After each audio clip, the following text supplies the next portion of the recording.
শায়েরের চাঞ্চল্যকর তথ্য, হাদির শুটারকে গুয়াহাটিতে শেল্টার দিচ্ছেন কে জানা গেল।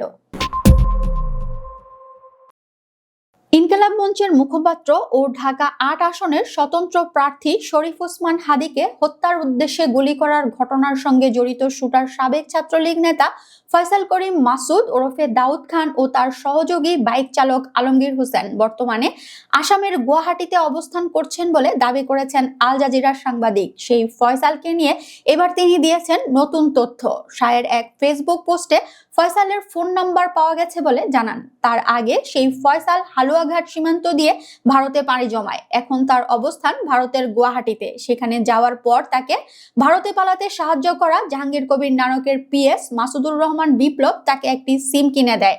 শায়ের বলেন, ইনকিলাব মঞ্চের সংগঠক ওসমান হাদিকে হত্যার উদ্দেশ্যে গুলি করার ঘটনার সাথে জড়িত শুটার সাবেক ছাত্রলীগ নেতা ফয়সাল করিম মাসুদ ওরফে দাউদ খান এবং তার সহযোগী মোটরবাইক চালক আলমগীর হোসেন শুক্রবার সন্ধ্যায় ময়মনসিংহের হালুয়াঘাট সীমান্ত দিয়ে ভারতে প্রবেশ করার পর জাহাঙ্গীর কবির নানকের পিএস মোহাম্মদ মাসুদুর রহমান বিপ্লব ফয়সাল করিম মাসুদকে এই ভারতীয় নম্বরটি জোগাড় করে দেন বলে বিশেষ গোয়েন্দা সূত্রে জানা যায়। সেই নম্বর ব্যবহার করে ঘনিষ্ঠ মহলে নিজের উপস্থিতি জানান দেয় ফয়সাল। শায়ের বলেন, 9160013940 এই নম্বরটি ব্যবহার করে গতকাল রাতে কয়েকটি নম্বরে নিজেদের এই সেলফি পাঠান ফয়সাল করিম মাসুদ ওরফে দাউদ খান। যে সকল নম্বরে এই ছবিটি পাঠানো হয় তার একটি ইন্টারসেপ্ট করে এই ছবিটি পাওয়া যায়, যা ভারতের আসাম রাজ্যের গুয়াহাটিতে তোলা হয়েছে বলে নিশ্চিত হয়ে গেছে। প্রসঙ্গত, ইনকিলাব মঞ্চের আহ্বায়ক শরীফ ওসমান হাদির উপর হামলাকারীরা ভারতে ঢুকে পড়লে তাদের গ্রেফতার করে ফেরত পাঠানোর আহ্বান জানিয়েছে পররাষ্ট্র মন্ত্রণালয়। রোববার ঢাকায় নিযুক্ত ভারতের হাই কমিশনার প্রণয় ভার্মাকে পররাষ্ট্র মন্ত্রণালয় তলব করে এ আহ্বান জানানো হয়। সেই সঙ্গে ভারতে অবস্থানকারী শেখ হাসিনা সহ আওয়ামী লীগ নেতাদের উস্কানিমূলক বক্তব্যের সুযোগ দেয় ভারত সরকারের প্রতি বাংলাদেশের গভীর উদ্বেগের কথাও জানানো হয়।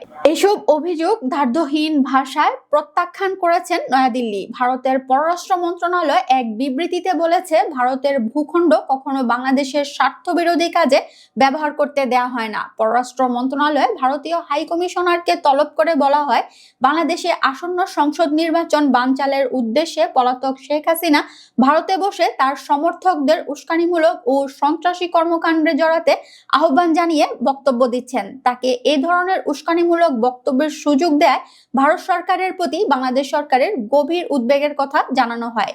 পররাষ্ট্র মন্ত্রণালয় জানায়, পলাতক শেখ হাসিনা তার সমর্থকদের সন্ত্রাসী কর্মকাণ্ডে জড়াতে আহ্বান জানিয়ে নিয়মিত উস্কানিমূলক বক্তব্য দিচ্ছেন, যা বাংলাদেশের আইন শৃঙ্খলা পরিস্থিতি ও গণতান্ত্রিক প্রক্রিয়ার জন্য গুরুতর হুমকি হিসেবে বিবেচিত হচ্ছে। এ সময় শেখ হাসিনা ও সাবেক পররাষ্ট্রমন্ত্রী আসাদুজ্জামান খান কামালকে আদালতের দেয়া দণ্ডের মুখোমুখি করতে দ্রুত প্রত্যর্পণের আহ্বান পুনর্ব্যক্ত করে বাংলাদেশ। ভারতে অবস্থানরত আওয়ামী লীগের পলাতক সদস্যদের বাংলাদেশ বিরোধী কর্মকাণ্ডের দিকেও হাই কমিশনারের দৃষ্টি আকর্ষণ করা হয়। সম্প্রতি সময়ে বাংলাদেশি রাজনৈতিক নেতা শরীফ ওসমান হাদির উপর সংঘটিত হত্যা চেষ্টায় জড়িত সন্দেহভাজনদের ভারতে পালিয়ে যাওয়া রোধে ভারত সরকারের সহযোগিতা চাওয়া হয়। কেউ যদি এরই মধ্যে ভারতীয় ভূখণ্ডে প্রবেশ করে থাকে, সেক্ষেত্রে তাদের তাৎক্ষণিক গ্রেফতার ও বাংলাদেশে প্রত্যর্পণের আহ্বান জানিয়েছে ঢাকা। প্রতিবেশী রাষ্ট্র হিসেবে ন্যায় বিচার প্রতিষ্ঠা এবং বাংলাদেশের গণতান্ত্রিক প্রক্রিয়া সুরক্ষায় ভারতের পক্ষ থেকে